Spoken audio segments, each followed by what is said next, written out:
નમસ્કાર, આપ જોઈ રહ્યા છો નેશન પ્લસ ન્યૂઝ. હું છું આપની સાથે હેતલ ભગત. ભારત સરકારના સંસ્કૃતિ મંત્રાલય હેઠળની દિલ્હી સ્થિત સંગીત નાટક અકાદમી સંસ્થા અને MS વિશ્વવિદ્યાલયની faculty of performing arts faculty દ્વારા ભગવદ્ ગીતા અને નાટ્યશાસ્ત્રતઃ માનવતાનો સાંસ્કૃતિક ખજાનો વિષય પર પરિસંવાદ યોજવામાં આવ્યો હતો. સંગીત નાટક અકાદમીના राजू दासे प्रस्तावना करता आज महानुभावों परिचय आप्यो हतो.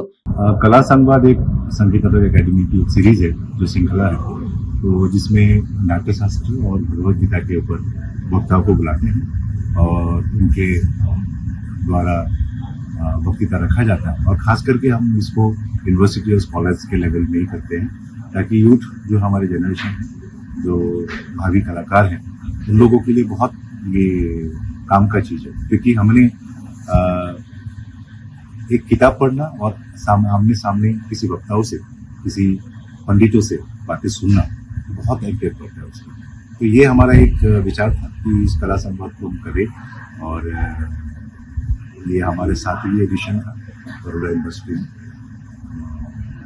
मुझे लगता है ये हम कंटिन्यू करेंगे और उस पर हमारे बच्चे तक, जो स्टूडेंट्स हैं हमारे, खास करके परफॉर्मिंग आर्ट के बच्चे, उन तक इसको पहुंचाए, अच्छी बातें पहुंचाए ताकि उनको बेनिफिट हो. વડોદરાની ફેકલ્ટી ઓફ પરફોર્મિંગ આર્ટ્સ અને સંગીત નાટક અકાદમીએ સંયુક્ત રીતે યોજાયેલ ભગવદ્ ગીતા અને નાટ્યશાસ્ત્ર વિષયક પરિસંવાદમાં ફેકલ્ટીના ડીન સહિત નાટ્યશાસ્ત્ર અને ભગવદ્ ગીતાના નિષ્ણાંતો ઉપસ્થિત રહ્યા હતા.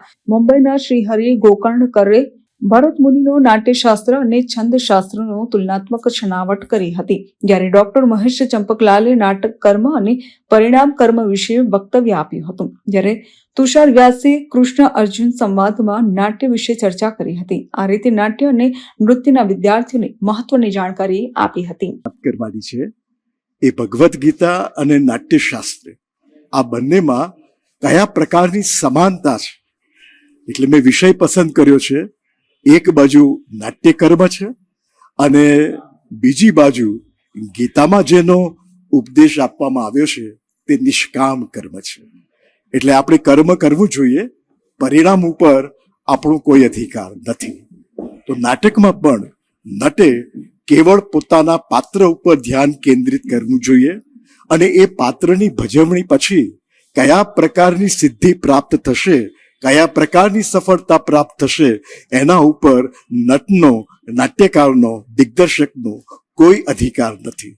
એટલે હું એમ માનું છું કે મને જે ભૂમિકા સોંપવામાં આવી હોય એ ભૂમિકા વફાદારીપૂર્વક મારા મન, વચન અને કર્મથી પ્રસ્તુત કરું, એ જ મારું ધ્યેય છે, એ જ મારું કર્મ છે.